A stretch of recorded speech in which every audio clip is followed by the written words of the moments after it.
Hello and welcome back everybody to our series here with Venezia, or Venezia, or Venice, however you'd like to say it. Doing our Roberto De Zerbi recreation series, we are back, and it's going to be the long, shouldn't be quite as long as the Moneyball saves, but this will be our longer episode where we do the transfer window, go through the transfers, that kind of stuff, right?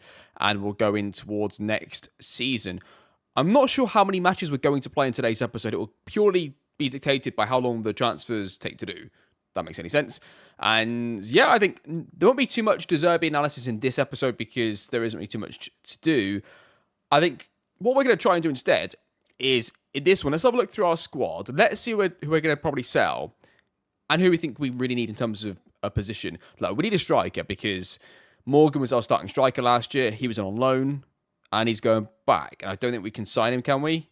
Even if we could, it's a different kind of level of football and that kind of stuff, right? So there's a few moving parts in the squad at the moment. Now, there is a load of players out on loan, by the way, that are going to be coming back to us at the end of the season. So that could be a lot of money in if we sell them on a permanent, or there's a couple of them that look pretty good to play in the first team next year. The first player is Domin over here. He is a pretty good central midfield player. He's 6'2", looks like a pretty solid pivot type player for us on only £5,000 a week. So I think he could be a really good option for next season for a central midfield player. And he stops us having to buy anybody. If I could find somebody else that's really good, that's going to be available on a free, I could potentially sell him, take the $500,000, get his wages off the wage bill, bring somebody else in on similar wages, and it's a profit for us, right? But ultimately, £5,000 a week isn't a lot of money, is it? So he looks like a pretty good player to come in next season for us. Cuisance, not quite sure how to pronounce the last name. He looks okay. Again, he looks like he could be one of the two pivot players for us. Has a bit of passing, good bit of flair, and has some other attributes as well. I mean, £20,000 a week, that was quite a lot, so I'd be more inclined to sell him than the other player, just purely because of the wages that he's got, and he's also valued at quite a high valuation, so could be that he leaves us, but he looks okay if we do have to keep him. And I've got to be honest with you, that is pretty much it in the with the players that are on loan. I guess Giuseppe could get promoted to the first team temporarily, just for the preseason for now.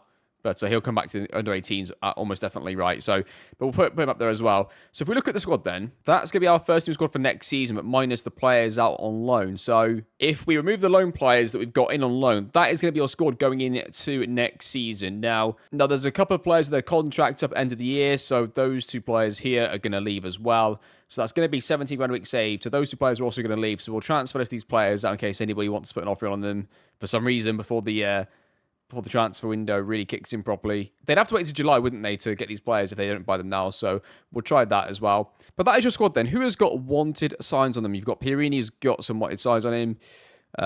Wanted as in teams want them, of course. That's what we mean by that. Muslija is wanted as well. Jay's wanted. Papetti is wanted. Who's Papetti wanted by? He can probably go as well. Okay, that's interesting. So what we're going to do first then, let's try to offer some players out. Okay, I'm going to sell Facundo Zabala. I don't think it's quite going to be at our level for next year. Emiliano can go as well. I think that's another player that we could potentially get a different player in his position. I just think potentially there. Christopher is 30 years old. We could potentially see if we can get some money in for him as well. And then maybe Grandi, the other goalkeeper. We'll try that. Let's see how that comes back initially here. Okay, so Pierini wants £25,000 a week on his new contract. That's just not going to happen, is it? So, what are we going to do here? Relegation rescores of 0? I mean, he took that. That was down from £25,000 a week, by the way. So, okay, so we've got £170,000 for Zabala. We managed to get about $500,000 for Svoboda, which is pretty good. And that are the only offers that we managed to get, though, in there. Okay, so incredibly, our under-18s have won the under-18s Division 1. They have beaten AC Milan, they've beaten Inter, they've beaten all sorts of good teams in here, and they've managed to win their league. So round of applause to under-18s, they managed to win their league. That is absolutely brilliant. They beat AC Milan in the final 2-1, and the one good youngster they got took out the under-18 squad. I completely forgot they were still doing this, so well done, boys. I mean, well, okay. I mean, that's who scored the winner, so there you are. Wow, that's really good. Well, I mean, I don't always think this with a tactic, right? But if your youth team is doing, like, overly well, not just doing well, but overly well, that might be an indication that it's doing okay. Obviously, they've copied our tactic all the way through the season, that we've changed it quite a bit. But that was impressive even for just the end with our current tactic, right? And our under-20s have won the promotion playoff final, which means they will be playing in the higher division next year. Absolutely incredible stuff from both our youth teams, which is brilliant because I'm not really focused on them at all. Haven't really given them any extra players. They've just been absolutely brilliant themselves, which is great to see. Fair play to them. They beat... It's just crazy how different the player level is between the teams we've just played, our youth teams have played, and we've still beaten them now. Wait until our youth team gets up and running here. We're going to be in real business here. So just to recap on some of the other leagues, we're going to look at the Serie A first. Serie A, AC Milan did win the league in the end, which is interesting. And that is your league table going into next season. I guess not too many huge surprises. Juventus didn't do great in the end. Fiorentina did okay. Fiorentina are I consider them our friends in this series a little bit. From the Assassin's Creed connection, I guess. That's about the only reason why, though. But, yeah, good to see them doing well as well. Okay, let's have a look at the Premier League. Who did what over here? City won the league. United second, Arsenal third, Liverpool fourth, Tottenham fifth, Chelsea sixth, Newcastle and Villa make up the other European spots. Brighton finished 12th, and De Zerbi hopefully stayed as manager. Right? Didn't. De Zerbi left in March. That is a shame. That is a real shame. I'm gonna definitely track him. Let's follow De Zerbi. I'm gonna follow him and see what he does in the rest of his career, because I'm interested to see where he goes. What's he got here? Torino. He might be coming to Italy with us. That'd be good. That's another team playing for at the back in the Serie A. Let's look at that quickly. Actually, while we're here, in the Serie A, who plays what formation here? We've got a 4-3-3 with Milan. We've got a 4-3-3 here. We've got a 5 at the back there. 5 at the back. 5 at the back. 4-3-3. 4-2-3-1. 5 at the back. 4-2-3-1. 4-3-3.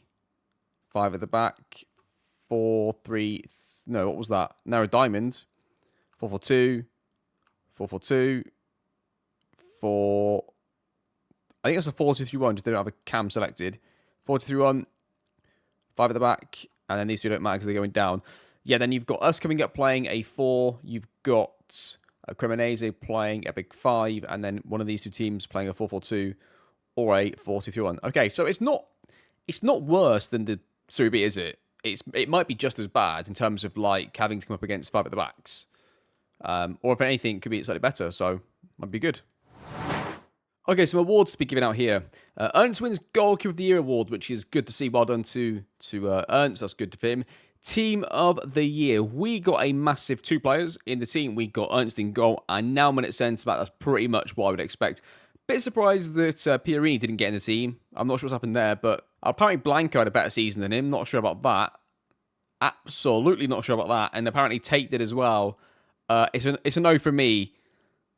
I don't think that any of them should have beaten Pierini. Unfortunately, Pierini, they don't like you in those awards, so fortunately doesn't get them, but he was absolutely amazing, to be honest. I don't know why he hasn't got an award for any team of the season or anything, but there you are. Doesn't get one. Okay, so what I'm going to do now is we have now confirmed that Parma are going to be the team that come up with us as well to the Serie A.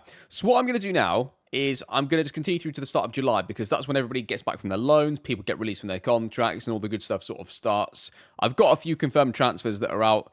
As you can see, some of those are already done on freeze, and then some money is coming in here. We've currently got 2.27 million to spend with 17 grand in wages, plus then all those players that are leaving, all of their wages will get added on to that. But some of the players coming back from being out on loan are on pretty substantial contracts. So we'll see how it looks July 2nd. So we'll come back July 2nd after everything's done out the way, and let's see what we can get going into our first season in the top division of Italy. Before we do that, we have got some news. We have got some new sponsorships. As you can see here, we have got 7 new deals with an extra £3.9 million per year, which is great. A change to ticket prices. Average ticket price goes up 20%. 20% for the average season ticket price. And projected yearly earnings has now been improved too. So there you go. Those are some new figures for us, which is good. Projection now. See, now look at that. Look how much better that looks. We needed that projection change. There you go. That looks a lot healthier, doesn't it? So that's our projected change now for the season. So all looks a lot better, doesn't it? So in the Serie B signings of the season, we actually finished with 2 players on this list. The winner being Florent Muslija. There you go. What a signing. 800 grand. signing of the season in the Italy Serie B. Okay, so we will receive £24.4 million in the Serie A TV rights for next season, which is absolutely amazing that we need that desperately. And the board said they just want us to fight relegation this year. We have Hellas Verona, Torino, Roma, Sassuolo, and Empoli in our first few games of the season. Okay, welcome back. It is now the 2nd of July. We've got to that stage where all the players' contracts that were expiring have now expired, so that is all good. And I've been able to offer some players out, so we know roughly what sort of budget we're going to have to spend now and what sort of wages we're going to have to spend, which is pretty important. Okay, so the first thing that we are going to look for is a striker. Now, what I'm thinking in my head is somebody that has got a bit of pace to break in behind, but is big enough to be able to hold up the ball and be able to score headers for us on the odd cross. In those games where we create low XG and we're able to just get a few crosses into the box, I'd like them to still be a threat in the box in those moments if it's possible. So ideally somebody who has a jumping reach of at least, I'd say 11. Let's go 11. Acceleration of 14, I think, is probably the minimum we would need for us to be able to... I'm not just thinking about us surviving. I'm trying to think about us overachieving. And if we're going to overachieve the target of the relegation battle, then we need to have somebody who's got that bit extra, something a bit extra up front for us. So that is what we're going to look for initially here. And I'll make sure I get out the way early doors here so I don't just stay in the way the entire time when I speak about players. For the purpose of this save early on, what we're going to do is look at the position and a couple of key attributes that we need. We're going to click on unattached first, see who's available on a free. That's the first step. If there's nobody available on a free, the next thing then is to go to the transfer list because you can get players on quite cheap deals. And I'm just going to put their wage in here as well because that makes a bit of a difference to us whether we can get them or not. Not just the transfer fee, but the wages as well, of course. I mean, Morgan is available, so I'm going to shortlist him, but I don't know if he's going to be the one to go for. But we'll shortlist him anyway because at least he's an option. We know that, of course. Okay, Juan Pereira looks pretty good. He's on quite a bit of wages, though, isn't he? On 14 grand a week. If there's a way we can get him down to, like, I don't know, maybe 8. If we can get him down to 8 grand a week, he could potentially work. 5'11", 12 jumper reach, 13 strength. I mean, he's really close to being a top-level striker. He's probably that level just below, so he's a very, very good player. I think he could be a good signing for us. Again, it comes down to wages, though, but we'll shortlist him in any case. And that is pretty much it. Last thing is players on loan. I'm not going to lie to you, that's pretty much it. And I don't know if I showed you off camera, but I managed to get Oscar Højlund. I got an offer accepted for him, which is quite cheap, as well as Jerry over here, who could be a very good left winger that can play number 10 as well. So it could be a little hybrid option for him there. He could play on the left, could play as a 10. Wouldn't really play him on the right, I don't think, as the actual natural right-sided player. But on the left coming in, or as a number 10, he looks pretty good. So in terms of strikers, we are really in a bit of trouble, I think, especially if we can't sign any of those. Our best hope is that between now and the start of the season, right at that deadline of the transfer window, that some players become available on loan to cost us no wages at all, which obviously happens a lot closer to the deadline for a lot of players. So that currently is my plan, but I feel like that the most important position for me this year is striker, followed by wingers, followed by centre-backs in that order. That is my order of players I think we need. We've got the goalkeeper who's going to be good enough for this year. We know that. We've got centre-backs. We've got Naumann and Papetti. So do you know what? I sort of take it back to a point. What I meant by that is those positions are the positions that I think you need to have. At least in our position, we need to make sure those players are good first. And we've got the centre-backs already sorted right this year with Papetti and Naumann. We can get away with that this year easily. They're both pretty good. Goalkeeper's fine, so it just means wingers and strikers, and we really don't have many players that we're set on for this year, so it's going to be potentially a slight issue. Again, with Muslija and Facundo, are pretty good in the middle as well, I would say, and Ellison, of course. I mean, if Ellison had an offer for like 5 million, we'd have to probably consider that, right? Like, to be honest, if I got 5 million for Ellison, I'd have to take it because the amount of wages we could turn that into, that would really help us out quite a bit. So we probably do need to sell somebody with quite a bit of money. I don't know if I've showed you who I've offered out so far, but pretty much everybody that you would expect has been offered out. We should be getting some offers in pretty soon for some of these players. Plus, I will potentially offer up Mikael Ellison. And I like Ellison. I really do like Ellison. But it's a case of, if we got 3 million for him, we could put 1 million of that into the transfer budget to give us, I don't know, up to 3.29 right now, convert the rest into wages, and all of a sudden we could have like 50 grand a week or something in wages. I don't know how much it would convert to, but it could be quite a bit. So, yeah, that's definitely on the cards for us. We've been given a budget that's going to be a struggle for us to get the players that we want. So, I might have to spend quite a bit of time off camera here searching for players and then just showing you who I get, or showing you who I find as they come up for players that we can actually get. So what I'll do now probably is I'll show you what I'm sort of looking at.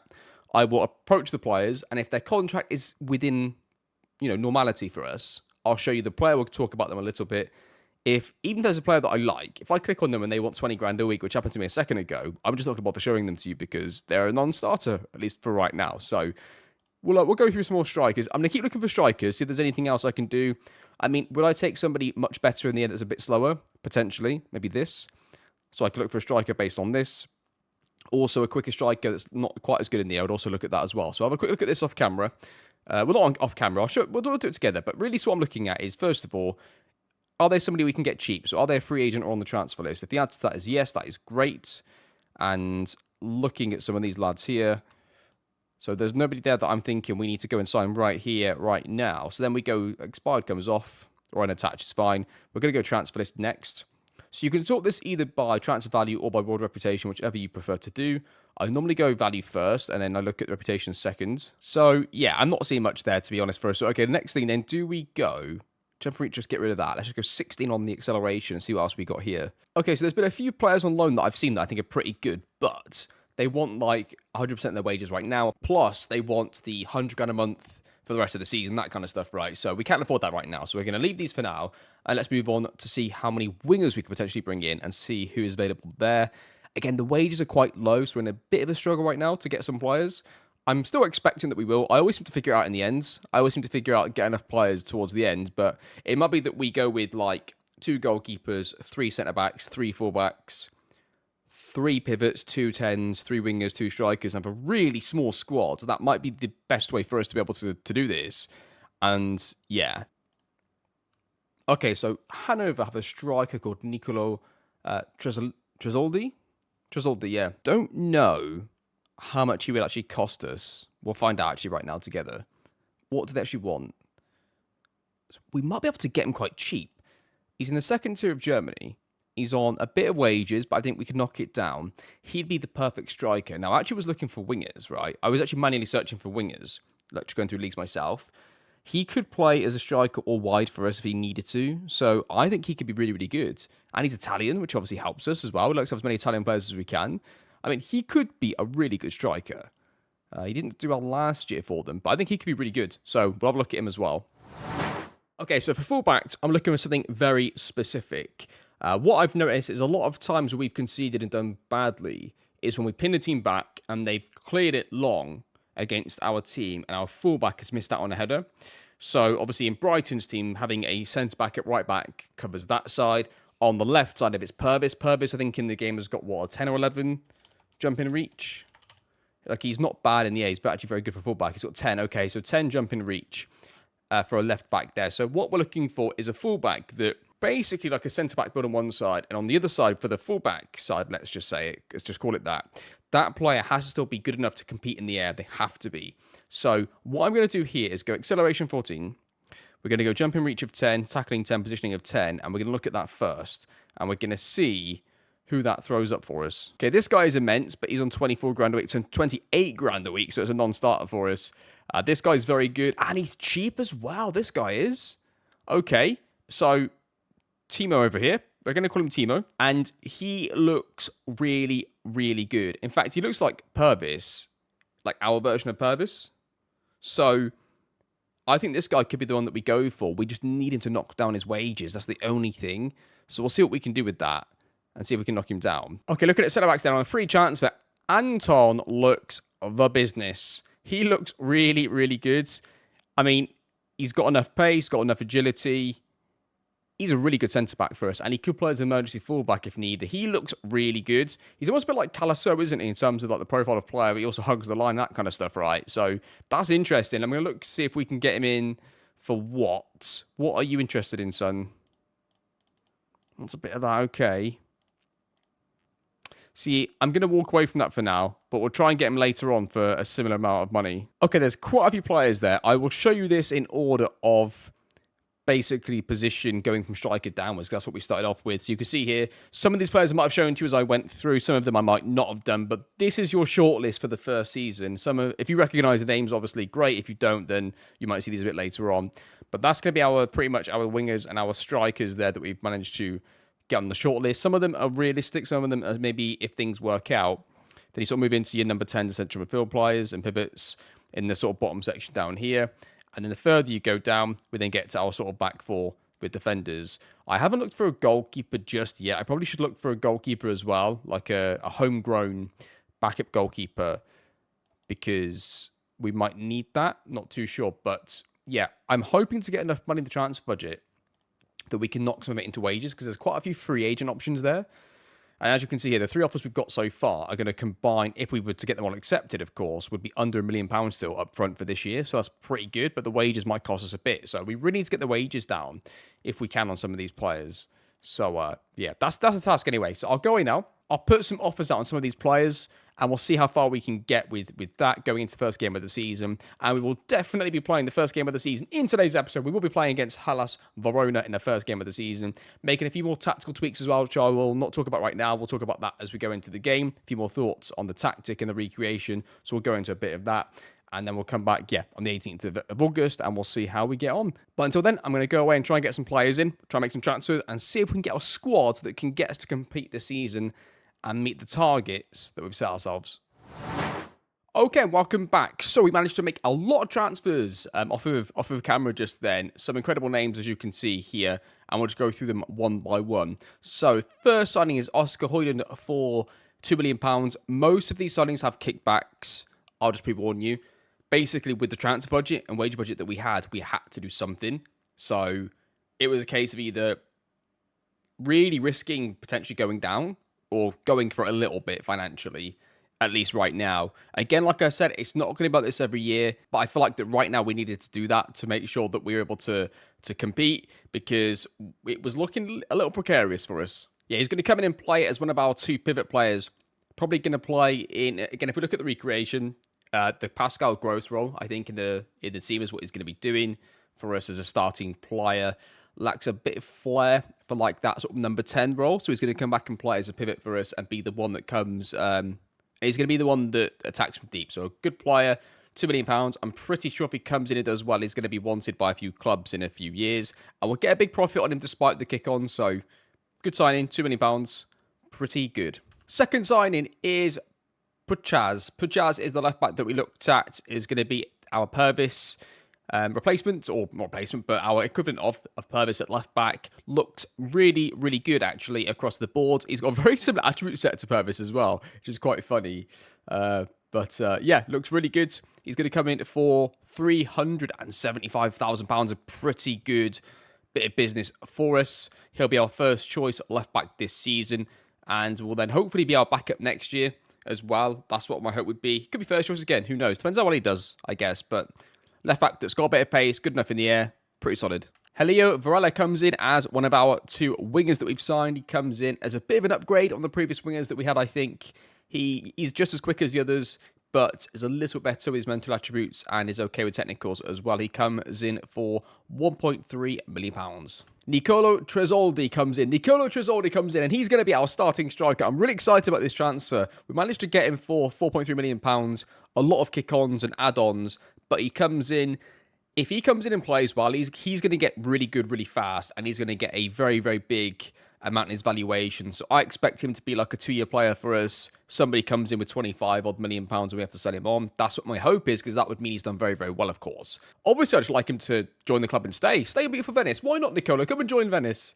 Not Nicola Machiavelli, but Tresoldi is going to come in. And he's going to come in and, yeah, be a good striker for us hopefully this year. And going into next year, comes in for £4.3 million. Paul Makairu comes in as, again, a bit of an upgrade on the wingers. He's just as quick as the previous ones. I mean, Conta's pretty quick, but he is still pretty quick. He's got 15 first touch, which is pretty impressive, 13 dribbling, and he should be quite a good upgrade again on the wingers going into the Serie A season. Ryan Fredericks comes in as a wing-back for us. He's going to be our backup wing-back. He isn't quite the prototype player that's going to be really dominant in the air. That isn't quite what he's coming in for, but he's going to be a right-back that's going to be able to be good going forwards. More of, I guess, our Tariq Lamptey profile of fullback, to have somebody different in the squad. He was on a free transfer, free agent, £5,750 per week. And he does occupy one of our non-EU slots for the year, which will reset obviously next year as well. We weren't really looking at some non-EU players anyway, so it's not a huge loss of losing that slot. It looks pretty good for 1 year. He's got a 2-year contract. I'll probably try and sell him the second season, but for this year, he's going to be pretty good as a backup. And that's all it was. I was struggling to get any players at all that looks remotely good enough, and he looks a pretty good player, doesn't he, on paper there? So Pretty good. Lino Caston comes in as our backup goalkeeper. Now, we learned last year, didn't we, that having a good backup was the difference between us winning that league and not. So we have a good backup, and we still have a third choice goalkeeper in Grandi. Grandi was our number 2 for most of the year last year. He's our number 3 this year. We've got 2 good goalkeepers ahead of him, which gives us good strength in depth. And he comes on a free transfer. Next is Jerome Ongweni. He's coming for £1 million, lots of kick-ons though, so it's not really just the 1 million, it's more like 50% of the next sale. However, he is a top-level centre-back for us. In fact, he could be a starter. I was, again, really struggling to find a defender that, if I lost Papetti for 6 months, the players that I was looking at to come in would have just cost us maybe the relegation. Like, they were good backups if needed for 1 or 2 matches, but not for 2 or 3 months. And I thought, if we're going to have 3 centre-backs only pretty much for the season, then he has to be really, really good. Now, Papetti will only play centre-back for us. However, Jerome here could play as a pivot for us if needed. I might train him to play right-back as well, because we also have Naumann who could play full-back, so it gives us a bit of extra strength in depth. Let's just say the left-back that we signed, for example, comes in, our Purvis equivalent, doesn't quite hit the ground running. Maybe we need to play Jerome at centre-back, move Naumann to full-back, and move somebody else like Calasso to left-back. Maybe that's what we end up doing, who knows. But gives us an extra option, doesn't it, to play from the back. And last but not least, Stefano Sensi comes in. Now, he was on a free transfer, available on a free. Looks really good. Now, that looks, profile-wise, more like our Pascal Gross kind of player, right? So he's going to be doing that role for us at times. Now, I don't know how he's going to stand up physically for the cross of the season, so we'll have to see how he plays. He's had no preseason whatsoever, but a top-level player, both technically and mentally. Looks a really, really good player. And I'm excited to have him in the team for this year to see how he gets on. He's on a 2-year contract, 14 grand a week, and we'll see how he goes for the season. But he's a really good signing. Now, that leaves the squad looking like this, right? It's a small squad. The only real area of concern, and I'm really worried about this, is the backup striker. There isn't really one at all. I mean, Pierini could probably do it for a bit, but that's not really his job. He's going to play on the wing for us. So, I'm going to try and sell Lela. I can hopefully get something like 800 grand, 900 grand for him. If I can, Morgan has signed for another club on a permanent, but they're going to let him go out on loan. So, if I can sell Lela, I'm going to bring in Morgan on loan again for this season, and he'll be our backup striker to Tresoldi. So, that's the current plan. Once Morgan comes in, if those 2 things come off, that's it. This is going to be our squad for the year. And, yeah, it's going to be tough, I think, a little bit, but there we go. We had a really good end to the season last season, and I still feel like that we weren't great defensively at times. And I'm still not totally sure on how the team is playing in some areas. The recreation looked pretty close, to be fair. So defensively, I thought maybe to help that, we could move the number 10 into the middle. But I think on the left side, we'd lose our passing options a little bit if we did that. The alternative option I'm looking at as well is maybe making the fullback a fullback attack, just so that he holds those positions slightly higher and wider a bit earlier on. That is something else that I'm considering for this season. But we'll see how it plays out anyway. We'll see how this all plays out early doors and see how we go with this. But I'm looking forward to this. I'm looking forward to the season, see how we get on. We're going to play our first game of the season here against Hellas Verona. We did play in the Cup against Modena, 1-3-2. I didn't really look at the game too much. I sort of played the players. We went 3-0 up. I made some subs to bring off some of the players that were doing pretty well. And we ended up winning 3-2. So again, it's just not great, is it, defensively from us? But that is the situation. I did bring some staff in as well. I brought in Claudio Vivas to be our new head of youth, model citizen with 80, work with youngsters, 14 determination.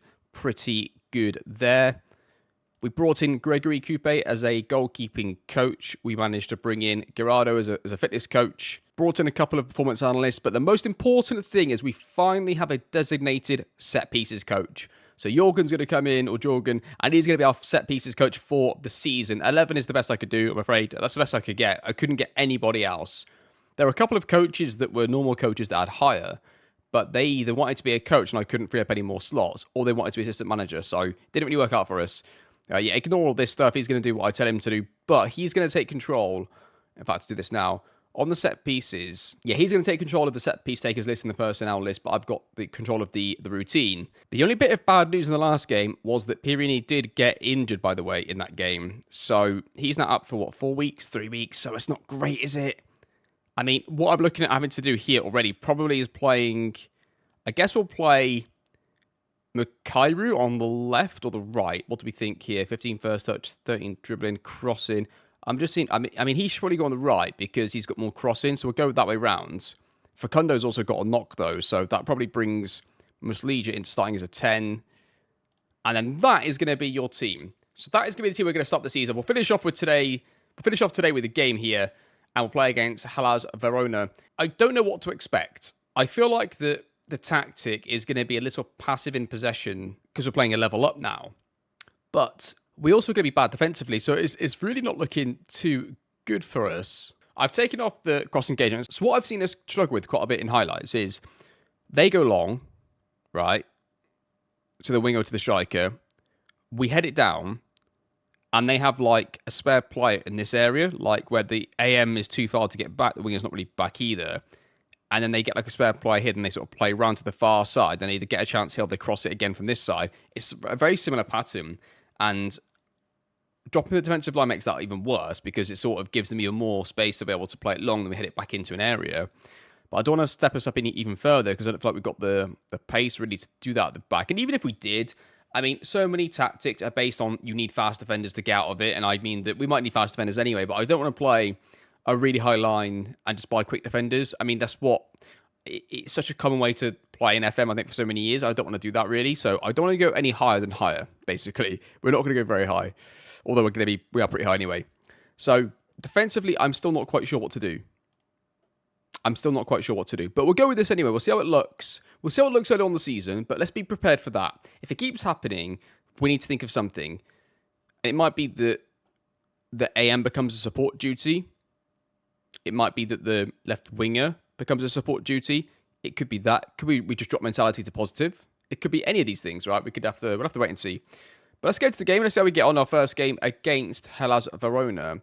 Now, the only decision for me here is, do I play Calasso or not? Because I would say that probably that's my best team. Is that Naumann goes to right back, Jerome goes in here. That looks much more solid to me. Yeah, okay, let's go with that. Calasso goes into fullback, that's fine. And if there's a problem at centre-back, Naumann will go into centre-back and Calasso will come on at fullback. So that's going to be your team. Should Sensi start this game? Maybe he should. He's not really fit enough to play. I'll leave him out for this one. But he's going to have to play at some point pretty soon, I guess. But that's going to be your team anyway. This is going to be our first game of the season. Let's see how we get on then. Here we go. Venezia, Football on Water in the Roberto De Zerbi Recreation Series. We're going to play our first game in Serie A. And here we go. Your team is going to be Ernst in goal.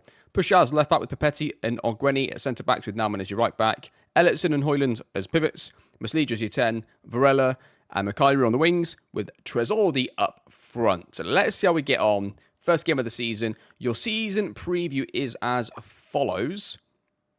We are expected to finish dead last, ladies and gentlemen, on 800 to 1 to win the league. And Hellas Verona are going to be 600 to 1. This is a winnable game. They're going to play 3 at the back, apparently. Okay, so this is the other thing I was thinking about. When we play 3 at the back, what do we do? Because, hang on, let's just see on the season preview how many teams play 3 at the back. 1, 2, 3, 4, 5, 6, 6. Okay, 6 teams do. The other thing is, what do we do against that 3 at the back system? Because we need to come up with a theory on it, right? There's a few different things I could do in real life against the 3 at the back, but in the game, I don't know if it's going to work as well. And I don't know whether we want to get really creative on the first game of the season. But let's just get into the game and see how we get on and see exactly how they set up. If it's going to be like they said. Assistant manager says, I know you all want to be our rivals as much as I do. Yeah, I mean, the only problem with that, Massimo, is that everybody's our rivals. Nobody likes us and we don't care. Here we go, Football on Water. Venezia, Roberto De Zerbi series. Here we go. And here we go. A lovely day out in Venice. First game of the season. There's our beautiful team, the beautiful city of Venice. Night game as well. And Hellas Verona are going to play their bloody 3 at the back system. Right, okay, so let's watch it on full match just for a second. Just to see exactly what happens defensively for us here. We've seen this formation many times before, obviously, against us. But I just want to see what happens here. So Pushaz gets on the ball here. Good. This is in possession, obviously. I'm okay with this for now in possession. I mean, that was a bit risky. Oh, we're in. Tresoldi's in. Is he going to score? No, he's not. But it was pretty close, that. Right, here we go. They're going to have a free kick here. After the offside from a set piece. They're going to go long. Okay, so this is where it can be a problem. This is why I like to have a big back line in the tactic that we've got, is that when they go long here, we have to win this, because when we lose it, this is what happens. I mean, this is a wing back here, but sometimes it drops into those central areas and they get on the ball. This is a wing back. This is a bit different, I guess. I mean, I think that could just happen with the formations that we've got, but we'll keep an eye on that. Watch our team play out from the back up here. Papetti plays it into Hoyland. Now, that is a risky pass. Now, why is he doing this? Let's go back here. Let's just see why Papetti thinks that's a good idea. I mean, Højlund does want this, but like, could we go in here, then in here? Do we need to play this? It feels a little risky that to go into Højlund right there. We've turned it over. And they're going to count. Oh, it's a good tactical foul, but like that's going to get him booked as well, isn't it? Is he getting booked? No, he's not getting booked. He's getting told to calm down. Yeah, again, just looking at this against the 3 at the back system, what they've got here is they've got our strikers out the picture, really. And the number 10's gone off to the side, which is okay. He's marked by this pivot player. That's their other pivot player. They've got their wing back on our player here. And they've got their inside forward, if you want to call him that. The number 10 is on our fullback. So Papetti's the only player spare right now, along with the centre back. So we need to try and be better at switching this, I think. And I'm just curious how many times this has happened in this game where Muslih just being sort of caught. And I wonder, are we making it easier for them by him being offset to the left? Because it's like, okay, I'm just going to pick you up. But if he was in the middle and he was moving a bit left to right, would that cause more of a problem? Like if he was, I don't know, he might end up there anyway because it transitioned to this side. But if Højlund's having to shove him over, is that going to be better for us? Because they got the ball here after this set piece. Muslih is going to press them. We win this back here. Okay, good. That into here. Oh, what? Right, okay. It just said it's a 25-yard pass. Who's he aiming for then? The right winger? Like, what's wrong with this? What's wrong? There's Oscar, my friend. Push as meet Oscar. Oscar is your friend. He is right there. Play into him, and then we've got this on. It could be bang bang. We're in. But I says. Because it said he hits the ball forward 25 yards. I think he's aiming for Varela. So he's thinking hit Varela. Which, I mean, is also okay, to be fair. Because it could Varela could go in. But Varela's not interested. He's looking to get wide. So we turn over the ball. They've got him behind. Now it's going to be a chance for them instead. And they should have scored. That's just annoying. That's just really annoying. There we go. Goal kick. So early on, they've got their 3 versus our 2. Our number 10 is picked up by the left pivot, so then our left wing is here. Go to the right back, he's open. Good. Goes into midfields. The number 10 now shoves himself wide. See, I feel like, I don't know if that's going to help or not, because he sort of occupies the attention, right? If you watch what Muslih does, he's being marked by him here, because he starts there. But then, he goes to engage, he starts to pick him up, but then Muslih says, see you later, lads, I'm going over here. I'm rotating here. I'm going to let Oscar come and take that space. Oh, no, I want to see how that concluded. No, that's why sometimes comprehensive is not good enough to see the whole tactical picture, right? Let's watch that again, please. Was it here? I think it was here, right? So it went here. Let's watch the whole play together. He's going to go wide, bit of space. Nauman's running into a blind alley, turns and plays back to Ogwene. Okay. Ogwene back into Nauman. That's fine. Just don't force it into somebody who's not on. Ogwene plays it to Nauman. Now we could have gone to Oscar. Okay, Ellitson's fine. Ellitson, I don't know what has happened with Ellitson there. Get the ball wide. So that's how it sort of played out. Now it's going to be a corner. Okay. Okay, let's watch the tactical battle here. So this is where their 3 at the back system is killing us, right? Even though they're not a better side than us, I don't think. So let's just watch their left wing back. Watch how high and wide he goes. So we've got a number 10 here who's a slight problem. We've got 2 versus 1, though. We've got a pivot right here in Højlund's. Højlund's right there. So this is giving us a problem because my winger has gone to press in with the back 3, right? He said, okay, I'm going to join the striker and we're going to press together here. Then the other winger's dropped off and basically screen like a 2-and-2, right? That's great. Look at the compactness. That's really good. We picked up all the central options. The only thing they've really got is this guy because this guy's really going to be covered by him in a second, right? So look at that. Much better position. But then as soon as they get through the middle, which is what you need to prevent, if you're going to do this sort of setup, right? And me and my coaching colleague, we've done this before. This type of system where you've got basically 2 central screeners on against a 3, but they have to screen and not let that ball through. Like he needs to be basically there and then let that pass go. Then he can go and press instantly. But you can't let this happen because if you let that happen, whoever the spare player is now out, which is that player there. So they've got a spare player completely open. So what we're going to do, I mean, the thing is, I don't have to do something like with loads of moving parts all the time, but we have to combat that. We have to stop that from happening. So I can either play these 2 as actual wing backs, right? Go back to attacking. I can either play him as an actual wing back in this system, and he should hopefully go and man mark that wing back naturally without me having to man mark him. And then what should happen is my 2 pivots can take care of their 2 number 10s. The 2 centre backs take care of the striker. And then what I would want is that then my two players here, these two take care of the two pivots. They should be screening the middle, taking care of the two pivots. Then my two wingers could then go and press on the back three.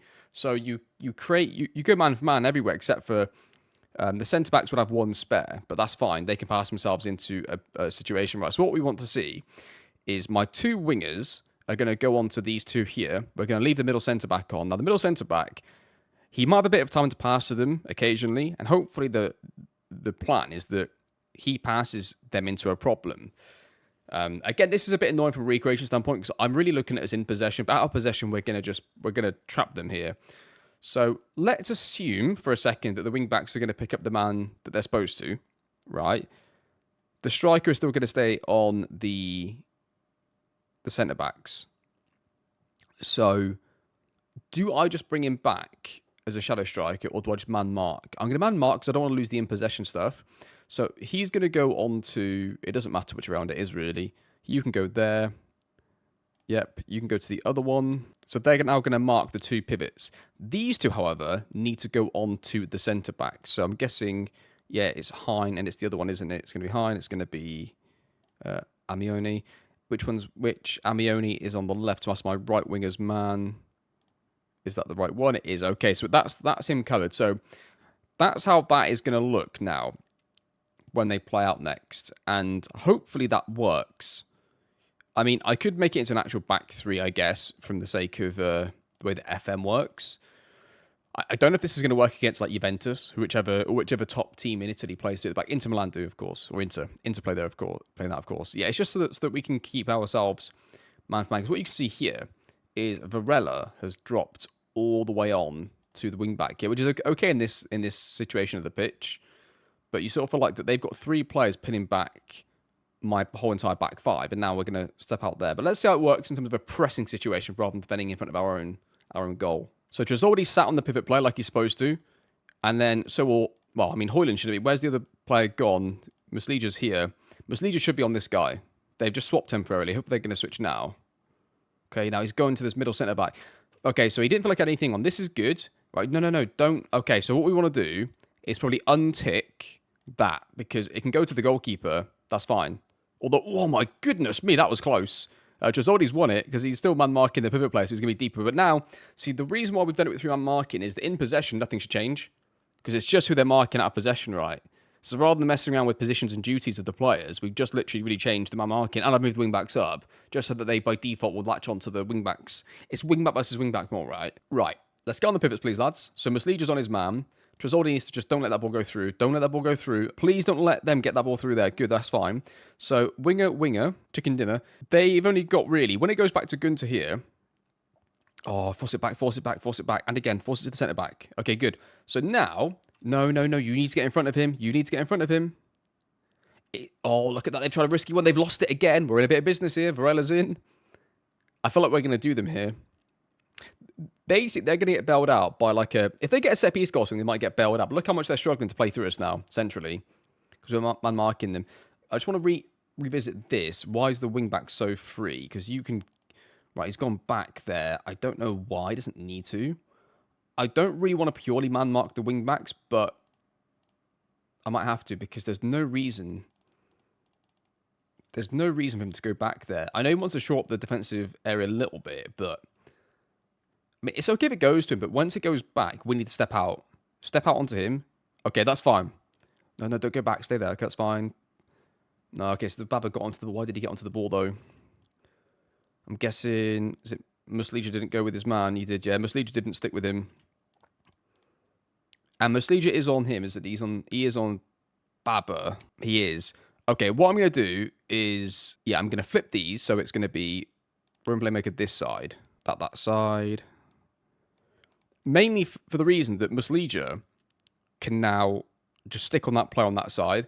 I could maybe move Tresordi. I think Tresordi's okay on his man. It's more Muslija seems to be getting pulled because he's trying to press on the left-hand side because he's in the middle.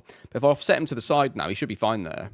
Although it feels like that's the more defensive side because you've got a 10 that side plus the like support is this side. Maybe we go attack both sides. Plays it now into Muslija, who's got time and space. Drills in a low cross. It goes to the far side. And they're going to try and counter us, but they're going to have nothing on. Okay, this is good. I don't want to skip this whole lot. I want to see what happens. So, Muslija should really stay on his man. I can change this to mid-block because mid-block would be fine. Like, he should not be getting out, man. No. Just stick on him. All right, okay, that's... I don't want to go down the route of man-marking everybody, but apparently it's got to happen because I'm not having this. I'm not having this because they're getting out. That's the only thing they're getting out on is that. That ain't happening. Right, let's do that. Right, let's see the next time they try and get out from this. Okay, Papetti plays it into Ellison. Back to Papetti. Play it across, play it across. Play it across. Okay, Hoyland's fine. Hoyland, Ogwani. Right, there's a 3v2 here. Muslija turns and plays it. Naumann makes it. Oh, half space run was on there.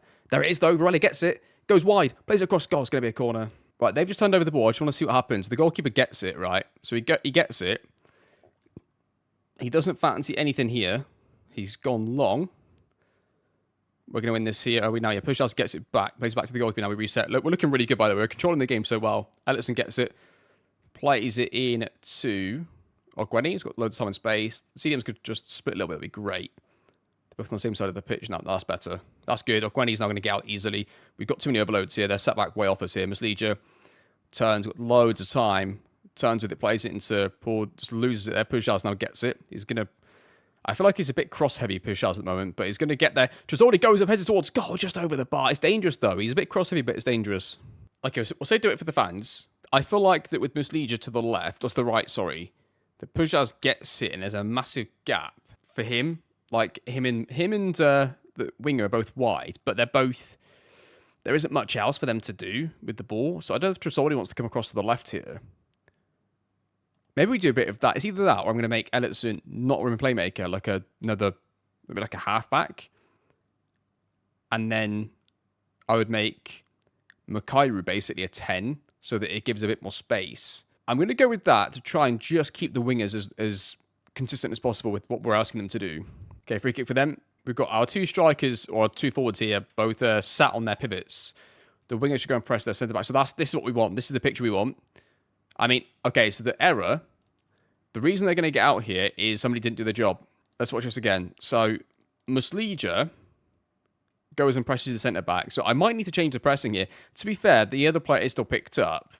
Well, he was, then he got stepped off, then Hoyland left him. So, based on that, we're going to go mid-block. I don't want him to go and engage. I want him to just mark his player. That's what I want him to do. A bit like what we saw with the images from City when the playmaker dropped in. I think it was it Billy Gilmore? Well, been Gross actually. When he got the ball on the side of the back three, and then it allowed March to go higher. So we're going to go with that. Going to move him back to the middle, and I'm going to make Makairu sit narrower. But because there's nobody rotating now into the AMCL strata, let's call it. There's nobody in here. He can go narrower now than he could have done before. So he should be going quite narrow, which might be really useful for us. Instant highlight straight after the change. I don't know if that's a good thing or not. Naumann gets it. So we're looking for the winger's position as well. Varela over here. Hoyland should come narrower in a second as we progress the ball. See, the wingbacks are a little high now to get the ball. That's the only problem. So maybe it is good to have the two pivots deeper. Look at this. Could have gone into the pivot if you wanted to, but Facundo was there. Hoyland, Varela, this is it. Right here. So now Varela, see how Varela is now positioned here? I'm not sure Pushas is going to do anything but give the ball away here. Okay, he's kept it. Hoyland now across quickly. Look at the overload. It's here, Papetti. Play it quicker. Sensi into Facundo. Facundo into Tresoldi. Doesn't quite get there. Gets it on the second attempt, though. Varela gets it left-hand side. Gets tackled. No, he stays. Oh, what is happening here? Sensi's going to get it back, though. It's okay. Take some touches. He shoots from distance. That isn't what we want to see. So late set piece for them. They cross it to the far post, headed towards goal. And that's the only way they were going to score. That was the only way they were going to score. Because we tactically destroyed them. And it's 1-0. Doesn't matter though, does it, when you lose? Varela plays into Afadli. Afadli plays the ball into Papetti. He's got some options here. Plays out to Pushas, who's had a pretty good game to be fair. He's on what is he on? 7.1. Crosses it. Facundo gets there and he's missed the goal. Potentially the last highlight of the game. Pushas gets it, plays into Facundo, who's got a lot of time and space. He's killed it a little bit because now we're back where we started. So, yeah, that's why bounce passes aren't always a good thing. But we get it to Sensi anyway. Gets it out to Conte. Great little turn and run, by the way. That was pretty good.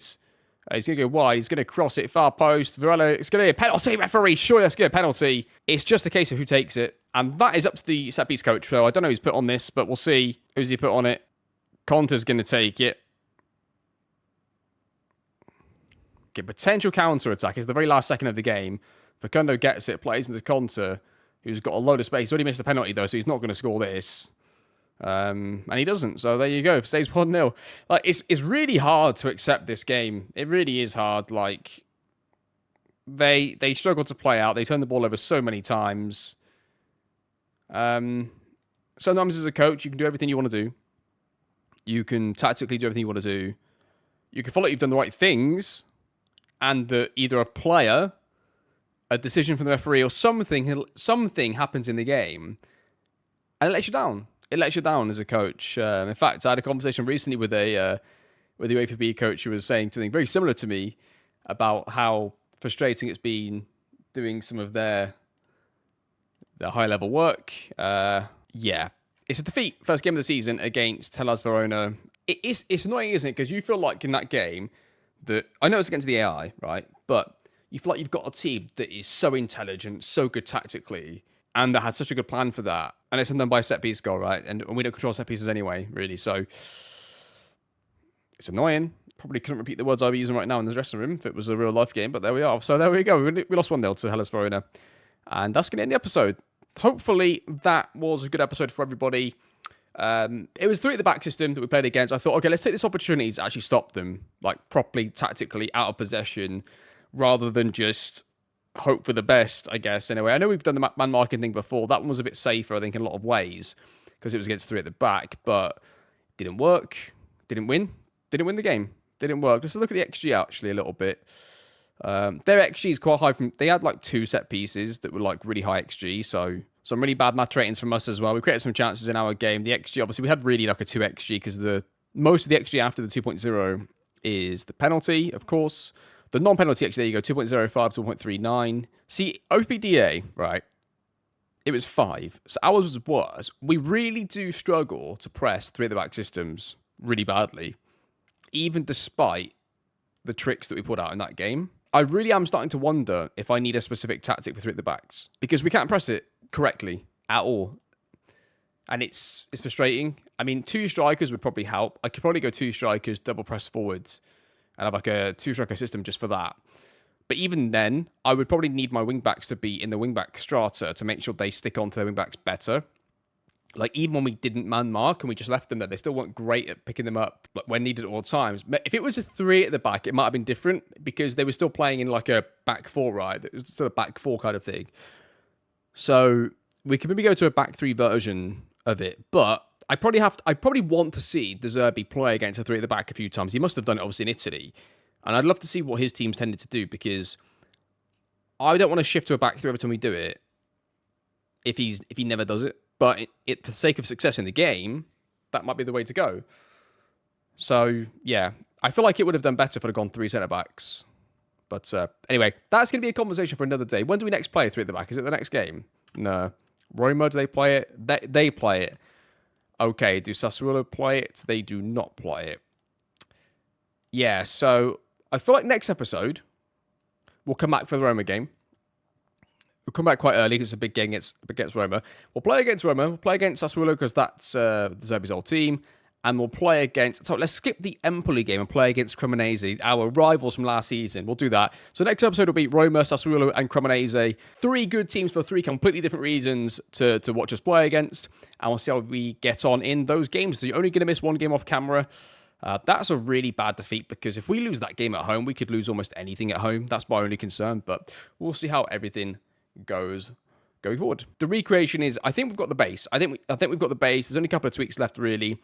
I think fullback attack could be an option here as part of the base tactic, but yeah, many of the things to consider and go through. At times, I feel like whichever side doesn't have the number 10, I do feel like at times there's a bit of a gap in the way that they're building their attack. So again, I'm not too sure what we do with that, but let's go through that next time. It could be a case of making one of the wingers a support duty so they get on the ball slightly earlier, and so they're not so far pinned back. But again, we can go through all this next time. That's going to do it. Thank you so much for watching. Hope you enjoyed the series, and I'll see you all, of course, next time.